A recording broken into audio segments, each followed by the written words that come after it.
Apple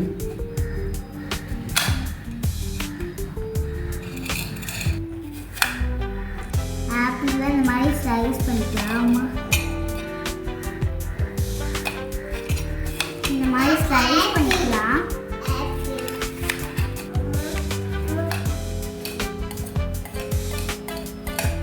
ஆப்பிளை slice பண்ணி போட்டுக்கலாம். கிவியை இந்த மாதிரி ஸ்லைஸ் பண்ணிக்கலாம்.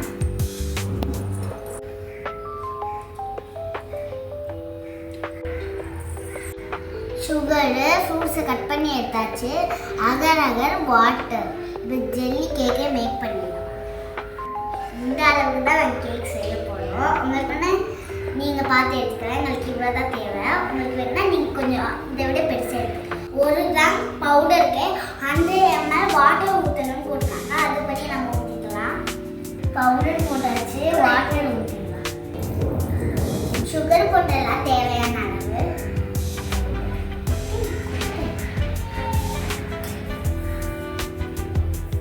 இதை 10 minutes அடுப்பில்